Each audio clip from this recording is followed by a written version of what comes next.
You mentioned the sort of retrenchment with respect to the uh, language around Gaza. And I would argue that it's precisely because he won not softening any of that language that it raises questions for folks as to whether or not the moderating of his language now really has any political utility. And if it doesn't have any political utility, what's the point of softening your sort of moral stance? Also, it is the case that it seems to have juiced up his win. And this is an argument that is made by Estee in this piece, or by people that he quotes in this piece, that but for his advocacy for Palestine, it's not clear that he would have gotten as much attention. And he analogizes it to the role that Barack Obama's opposition to the Iraq War played in kind of shoring up his lefty bona fides when he was running in 2007, 2008. The question I would put to the public is, and to the audience is, can Zohran sort of adopt a position that he took recently in a Fox News interview, that he sort of doesn't have an opinion on this issue or aspects of this issue, when having an opinion on this has been so integral to his popularity and his success so far? Into one that's affordable for each and every New Yorker. But, okay, I want to get to that, absolutely. But do you believe that Hamas should lay down their weapons and leave the leadership in Gaza? I believe that any future here in New York City is one that we have to make sure that's affordable for all. And as it pertains to Israel and Palestine, that we have to ensure that there is peace. And that is the future that we have to fight for. But you won't say that Hamas should lay down their arms and give up leadership in Gaza. I don't really have opinions about the future of Hamas and Israel beyond the question of justice and safety and the fact that anything has to abide by international law. And that applies to Hamas, that applies to the Israeli military, applies to anyone you could ask me about. Okay. One last thought on that. You have said that you would arrest Netanyahu if he came to the United States. You've been very outspoken. So, Matt, do we believe that Zohran doesn't have any opinions on the future of Hamas beyond what conforms with international law, peace, safety, yada, yada? No, I don't think anybody reasonable would believe that, in no small part because you don't make a declaration like Netanyahu is going to be arrested if he set foot in New York without very clearly having strong opinions about the way that conflict should go. Look, I empathize with the situation that he's in. If you're running for mayor of New York, you probably want to talk about New York issues. And I would also say that the affordability pitch is what really has helped his rise as much as anything, right? But look, I think that if you've taken a strong line on things like arresting a foreign head of state for sitting on your city, for setting foot in your city, you shouldn't be surprised when people are going to continue to question you on those kinds of issues. And I think you should probably have better answers than one that he gave there.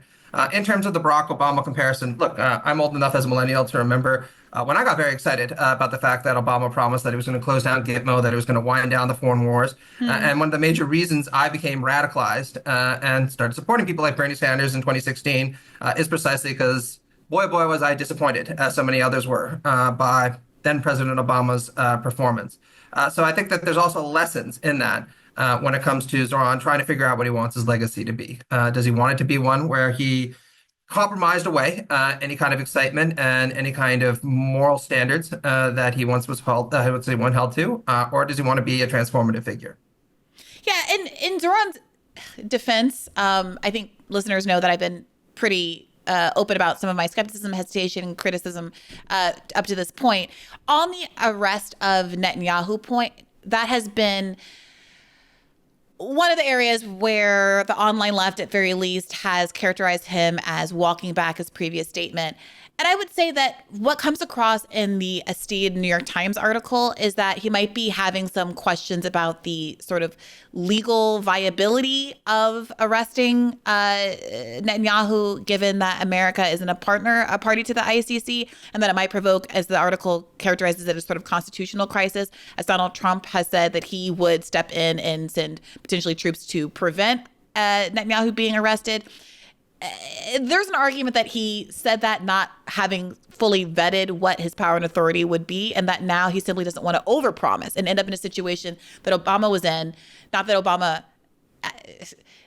they're not direct parallels, because one could argue that Obama could have acted and chose not to, and as mayor of New York, Zohran would be prohibited from acting. But regardless, not wanting to have committed to something that he can't actually follow through on. So I'll maybe give him that one. What do you think? Yeah, I think this is one of the difficulties that you're always going to face as a left-wing politician, right? If you're a left-wing politician, you want to promise a transformative agenda. You want to promise to be better than the status quo. And I don't think that you should be in the business of being on the left if you're not going to do that. On the other hand, and this is where my more Marxist side comes in, your optimism in the will always needs to be chastened by a degree of pessimism of the intellect, given the powers that be that we're confronting. And if you overpromise the world, then people are invariably going to be disappointed, and that can hurt you in the long run. So I think that you need to walk a pretty tight rope on these points. And again, by and large, I think that Zohran's done a pretty good job of that. It's not what I wouldn't do the same things as he has done in all these circumstances, but then I'm not a politician, and we should all thank God for that. Well, Matt, let's get into it a little bit more. We got to talk about this Estede Heerden article. Let me read you some of what I believe are the most controversial parts of this, and let me know what you think. And I want folks to keep in mind that I think part of the controversy comes from some ambiguity about how much we're upset with Estede Heerden's characterization of Zohran versus what he actually says, is quoted as saying in this article. Let's get into it. Estede writes, but what happened after the primary may turn out to be even more important. In the time since then, as this article was being reported, Mamdani has engaged in a second primary of sorts, meeting quietly with city power brokers to consolidate support and box out his main rivals, Andrew Cuomo and Eric Adams. Some of it was reported, much of it wasn't. For months now, Mamdani has been meeting privately with former leaders in city government, business executives, heads of New York arts and cultural institutions, and skeptical local Democrats. The talks are pitched as get-to-know-you discussions with the new political star, but they also serve a dual purpose, according to people with knowledge of the conversations. In them, Mamdani has sought to present himself as a new type of leftist, a listener who understands his shortcomings and is willing to grow. He has acknowledged his lack of managerial experience and asked for advice. He has sought common ground. He has heard out his critics, including wealthy New Yorkers in business and finance, and some pro-Israel activists who are turned off by his lifelong advocacy for Palestinians or offended by his reluctance to immediately condemn the phrase globalize the intifada, the use of which he later discouraged. There have been two critical liaisons, Patrick Gaspard, a former Obama administration aide and director of the Democratic National Committee, and Sally Sussman, a longtime corporate executive and member of the finance committees for the presidential campaigns of Barack Obama, Hillary Clinton, and Joe Biden. Gaspard met Mamdani years ago. Sussman met him this summer, one of several C-suiters who privately reached out to him after his much-talked-about July meeting with the Partnership for New York City, a consortium of 350 members representing banks, law firms, and corporations. Sussman, who describes herself as a moderate pro-business Democrat, says she was impressed by how Mamdani handled himself amid the hostile crowd. Weeks later, she met with him for an hour at her request and said she left that interaction taken by his curiosity. She recalled that he asked questions like, what do you know about game-changing leadership? And how should I form an administration? And made clear that there would be no litmus test for staff roles in his cabinet. Now, my kind of vocal emphasis being what it is, what is your immediate reaction to the characterization of him having met up with these business interests and being open to some sort of meeting of the minds here? Well, I don't think there's anything wrong with dialogue, and by and large, I approve of curiosity, right? I'll point to two other examples in American history, right? So probably the most successful socialists in American history were the Milwaukee sewer socialists, right? The mayors that ran the city. And by and large, they did that in a very practical way, right? Building some of the infrastructure and housing that made Milwaukee socialists famous across the country for a little while in the 20th century, right? People used to say that Milwaukee was the best governed city in the U.S. in the early 20th century. And that was in part because sewer socialists, Milwaukee socialists were concerned to get things done for people. Or you can point to a much more recent predecessor, Bernie Sanders, right? Bernie Sanders was obviously mayor for a very long period of time. And he was acclaimed for the pragmatism that he brought to the role rather than the idealism. And I think we need to understand that being mayor is different from being an activist or, for that matter, being a political theorist and commentator like I am, right? You kind of got to get in there with ordinary people, find out what they need, and try to respond to that. Now, saying that, I would be deeply concerned if he ended up being captured or co-opted by establishment figures and began to moderate some of his ambitions in line with their interests. And we've seen that happen time and time again with people like Barack Obama, who you talked about, or even with the New Democratic Party in Canada, where I'm from. I'll never forget in 2015, it looked like we were on the cusp of winning government in the New Democratic Party. And then we had a centrist leader in Tom Mulcair who was way too responsive to the right wing of the party and business interests. And all the enthusiasm was sucked out of our party. And it lo and behold, went to Justin Trudeau, who was swiftly elected prime minister on the back of a much more transformative, idealistic kind of platform. So again, I think it's a pretty tight rope that he has to walk here. I think if you're going to be mayor rather than an activist, you have to be willing to talk to these people. You have to find out what it is that they need, and you've got to understand those interests. But you shouldn't let them dictate what it is that you're going to do, because that will be nothing more than a betrayal, or nothing less than a betrayal, I should say, of the people who got you into power in the first place. All right. And now this is where the article gets into that iffy ground of who's influencing whom. I'll continue. Sussman has since become a valuable ally, convening 2 intimate gatherings at Mamdani's campaign office, this time at his request, for business leaders and tech investors eager to meet him. Quote, "There is something about him that makes people want to help him," she told me. Robert Wolf, another Partnership for New York City member and major fundraiser for the Democratic Party, told me that he has begun texting with the candidate, becoming an informal pulse check for the city's finance and business community. Wolf also met with Mamdani for an hour at his campaign office this month, an in-person follow-up to an hour-long Zoom meeting in August. Quote, "Zohran to me is more of a progressive capitalist," Wolf told me, adding that he was convinced by their private interactions that Mamdani understood the importance of the private sector thriving in his New York. Quote, "He's someone that wants to figure out how to use the government in an appropriate way on things that help equality and help the underserved." The conversations have allowed Mamdani to reframe his previous positions, tweaking the us versus them language of his democratic socialist values to be a tad less punitive. He has made it clear that he wants to support renters, not punish landlords. He wants to support public education, not take a hammer to specialized schools with elite admissions.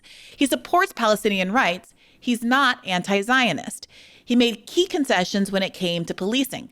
Importantly, he made clear that he was open to compromise when it came to his proposed millionaires tax.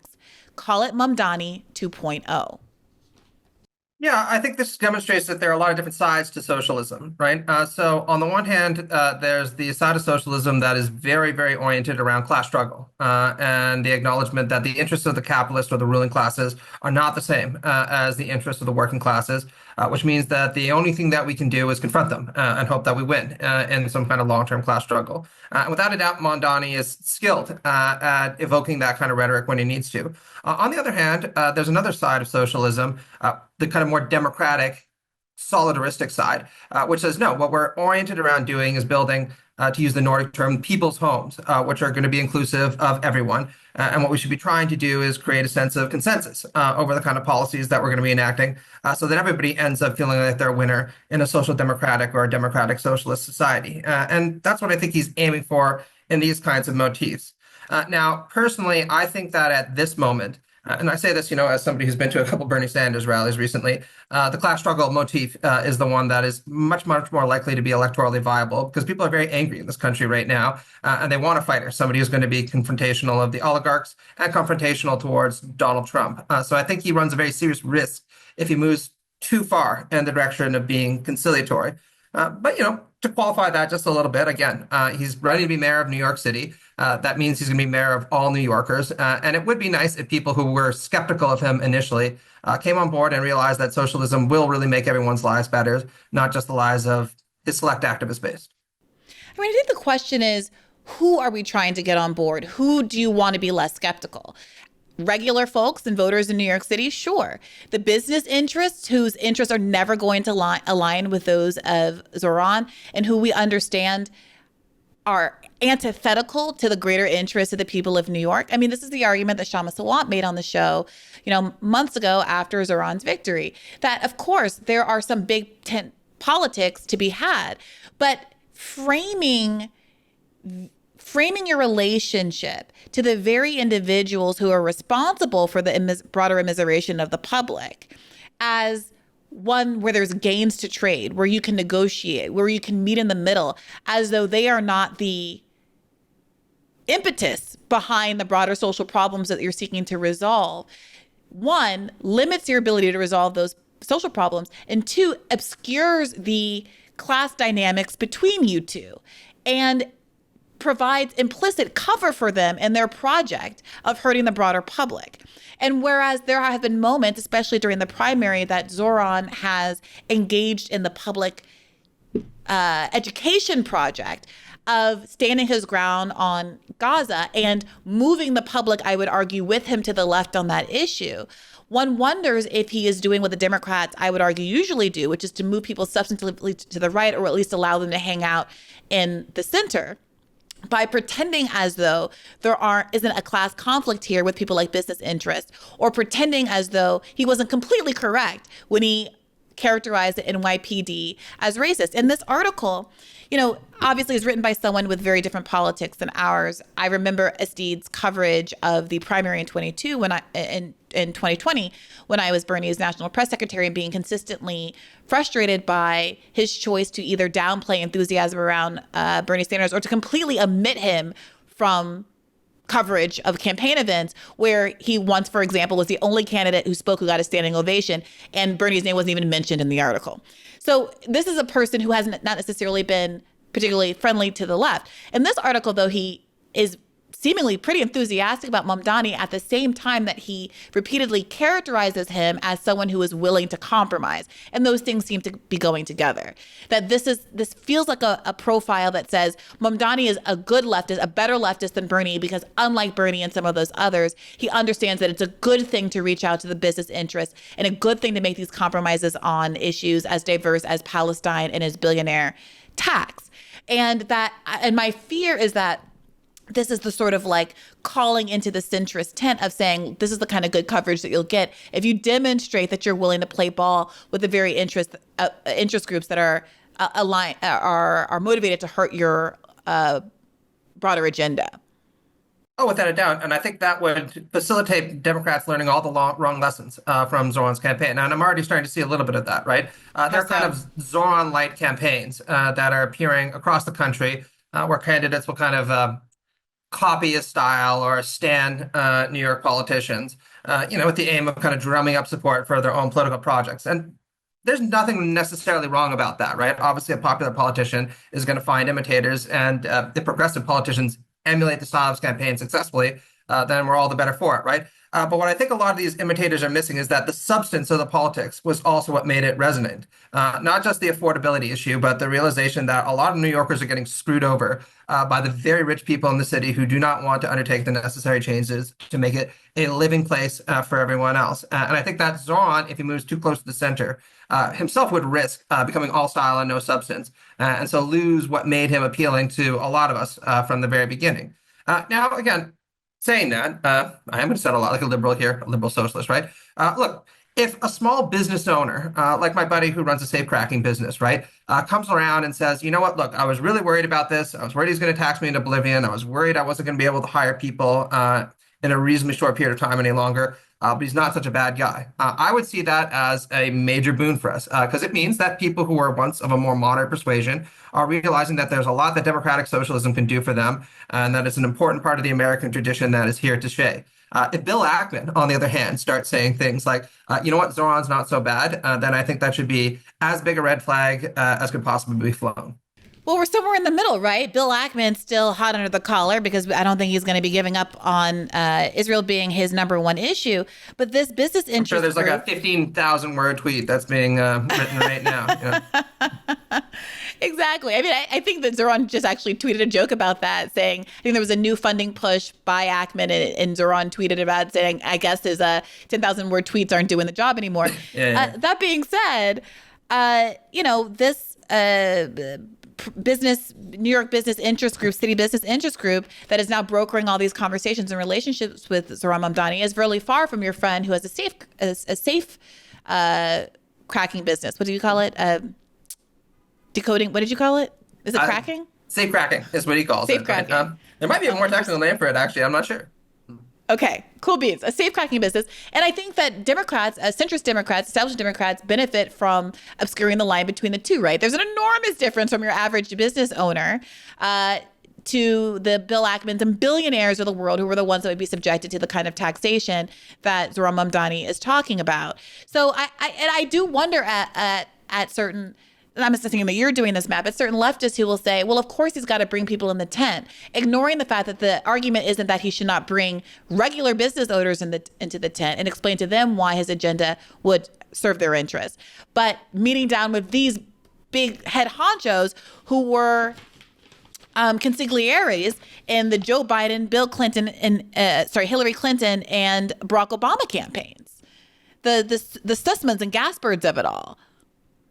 Oh, without a doubt, right? And again, I think that here we have to be extremely nuanced and granular in assessing what's going on, right? Because if he's talking with small businessmen and they're coming alongside of his program, that's a very different thing again than Bill Ackman signing off on what he's doing, or Jeff Bezos suddenly deciding that he is willing to relocate to New York because all of a sudden it looks like a much more hospitable place to set up a non-unionized Amazon workhouse, right?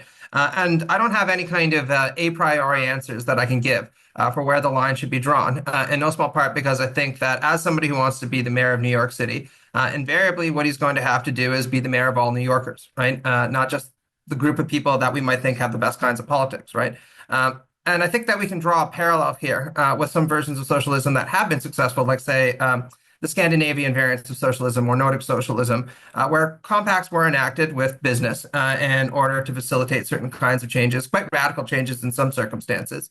And we should try to emulate that wherever possible, while also recognizing that those versions of socialism suffered precisely because they didn't confront the capitalist class efficiently. So when the opportunity was right, big business pushed back, and it undid a lot of the achievements of those otherwise often quite successful versions of socialism. So I don't have a blueprint going forward for what we should do in terms of running the mayoralty of New York, in no small part because I'm not a New Yorker, right?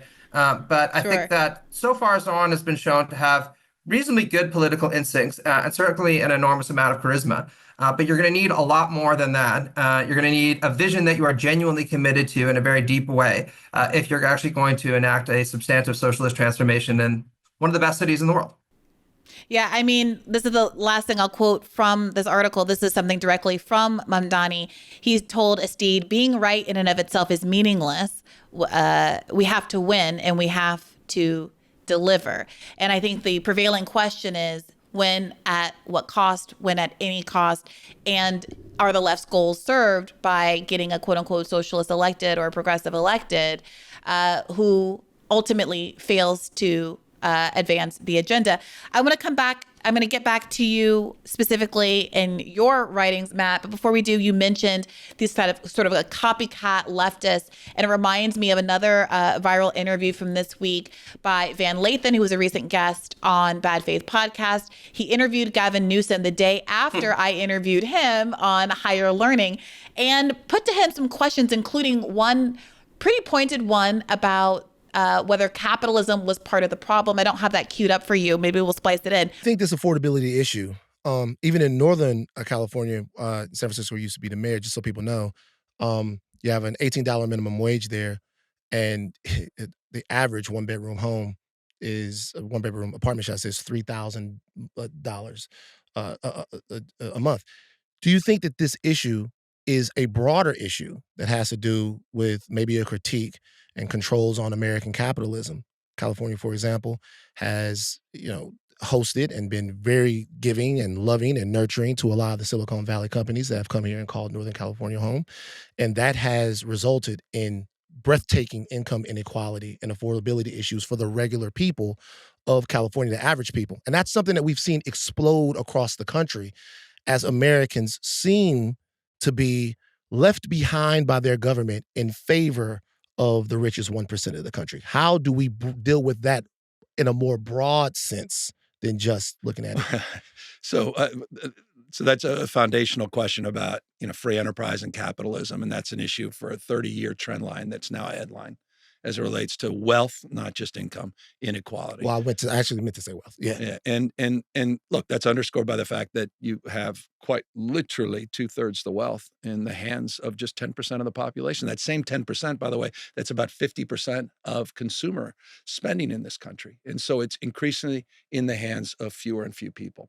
And that's why people like Bernie Sanders are so resonant and so popular and have such a strong base. Zohran Mamdani as well. And people like that understand that fundamentally and foundationally. Now, to understand is not to achieve any outcome, meaning identifying a problem is one thing, actually what you do to promote it. So our philosophy, my philosophy, and the work we've done here in the state is about, yes, growth. We promote it. It's a point of pride, innovation, entrepreneurialism. I don't want to stifle that.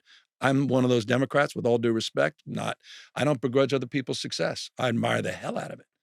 But the one that I want to talk to you about was the one that went mega viral, where Van asked Gavin Newsom very pointedly about AIPAC. Interesting. You're like the first to bring up AIPAC in years, which is interesting. I will not vote for a candidate that takes $1 from AIPAC. It's interesting. I mean, it's interesting. I haven't thought about AIPAC. And it's interesting. You're like the first to bring up AIPAC in years, which is interesting. Why did I say that? Not relevant to my day-to-day life.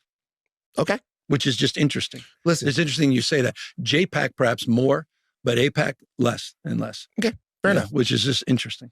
What's interesting about it?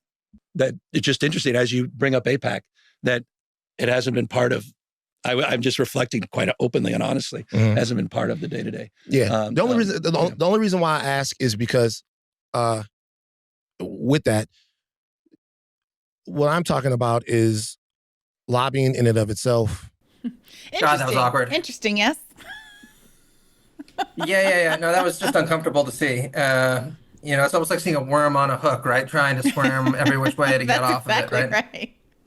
That's exactly right. So, I mean, I brought that up in the context of you bringing up these faux populists because, Gavin Newsom is someone who's been kind of framed as the great white hope from California. It's a blue state, so it has this sort of like veneer of progressive bona fides. He was asked during this interview about Medicare for all and does the thing where he says, well, of course, I was an early supporter of Medicare for all. And of course, we tried for statewide Medicare for all. And I believe that Medicare for all as an inevitability is how he basically framed it. But, that there are practical limitations for it. It's evocative of another clip that went viral this week of Barack Obama sitting down with Mark Maron for the last episode of Mark Maron's podcast. Better's good. Yeah. We're not going to get to perfect. If you're telling me that the Affordable Care Act is going to insure 50 million people, do I think that's better than if we were starting from scratch and I could get a single payer plan instituted and get that through Congress and suddenly we had universal health care and we had taken the profit motive out of, do I think that would probably be a smarter way to do it? Absolutely. Right. But since I can't do that, I don't have the votes for that. How about this? Yeah, we can make it better. We can make it better. This sense that things aren't worth it unless we get everything we want is either a recipe for disappointment in a democracy, but also maybe in life, or it leads to this weird cynicism where you just withdraw entirely. And that's part of what happened to too many of our folks. We decided, all right, if I'm not going to get everything, that justifies doing nothing. Right, where he brought up the idea that, of course, I supported Medicare for all, but I just didn't have the votes for it, which David Sirota pointed out was not the excuse that he gave at the time, and that, of course, he had a supermajority in Congress, which begs the question, how much power do Dems need to have before they can purport to do anything, especially as we're living through the reality of what Donald Trump is willing to do with much less power, right? Oh, yeah, absolutely. Reminds me of this meme a buddy of mine, Will Norman, shared, which is, Dems with control of the Senate and control of Congress. And we throw up our hands and can't do anything. And then Dems in, a good Midwestern state with a one-vote majority, and all of a sudden they're Vladimir Lenin, right? Being like, we're going to change everything, give the means of production to the workers, right? Look, I have no strong feelings about Newsom at this point, other than that I don't particularly like him, and also part because I think that he's insincere. If he genuinely wants to advance a cause like Medicare for all, and he's willing to become a champion for that, then maybe I'll come around, right? People can change. But thus far, his political record does not give me a lot of confidence that he wants to be a sincere ally to the left. I think the most that I would be willing to speculate is that he thinks that there might be a bit of a left populist moment that's brewing, and he's trying to ride that wave as cautiously as possible. TBD. Yeah, absolutely. And that is my concern, that everyone catches that we're doing like anti-oligarch vibes and that we're going to get a lot of imitators the way we got a lot of Medicare for all who wanted it back in 2020.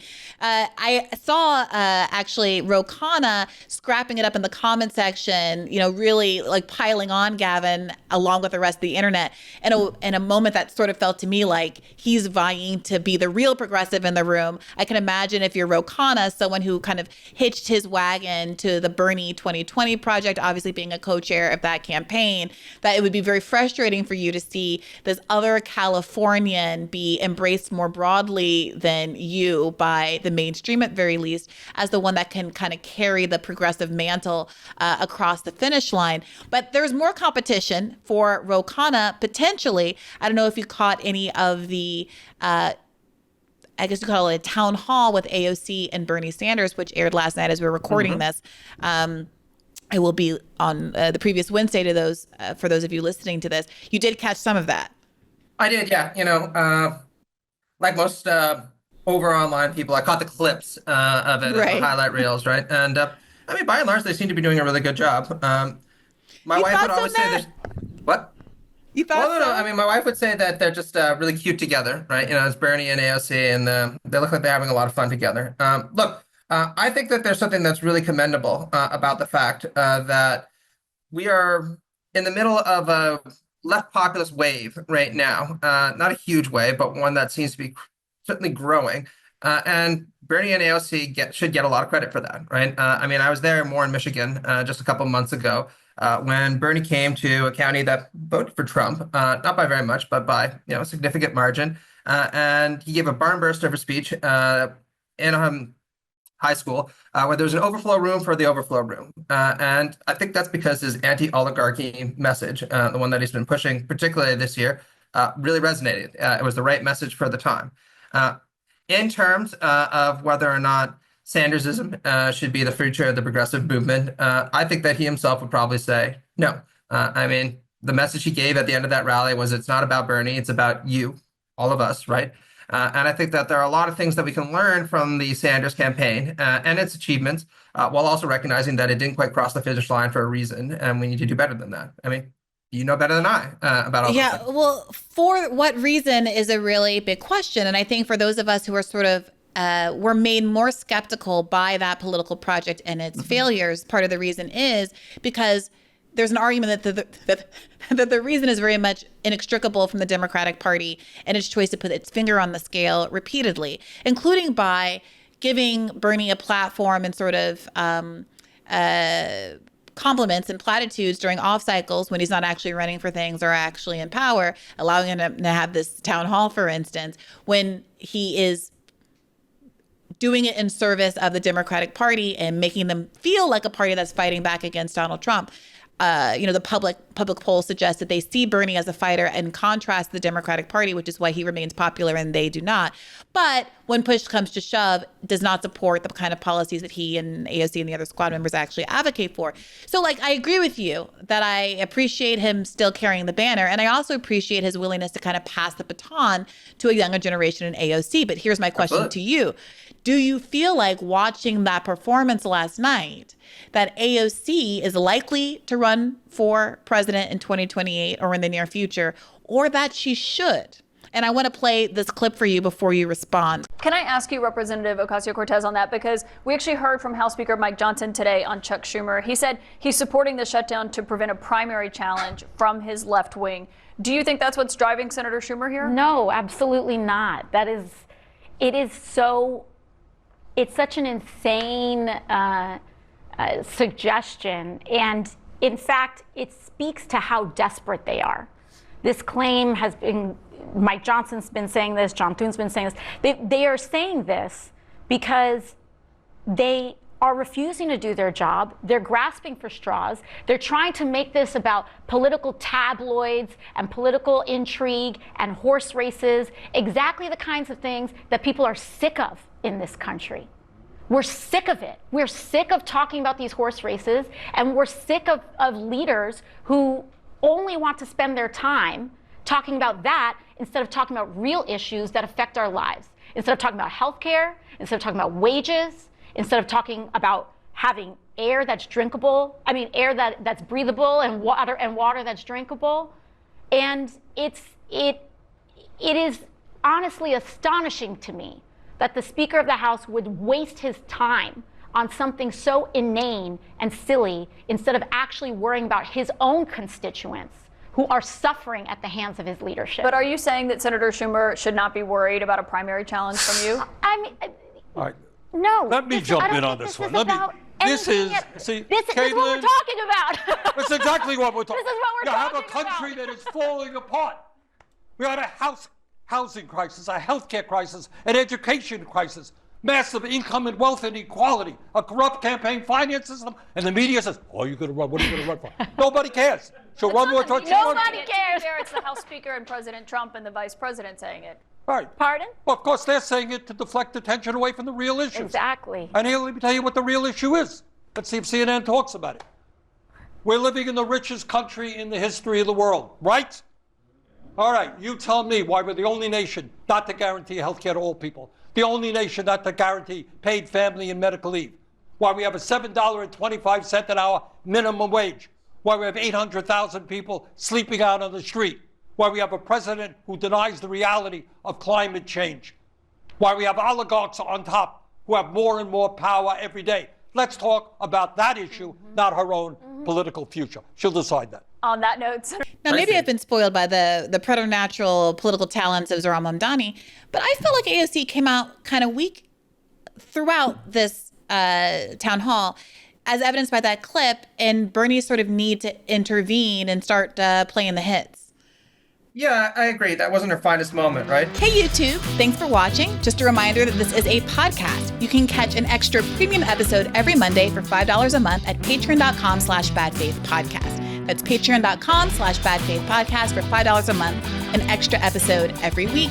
Additionally, please do consider liking this video, subscribing to this channel. It helps us out. It helps independent media beat the algorithm. We appreciate you. And as always, keep the faith.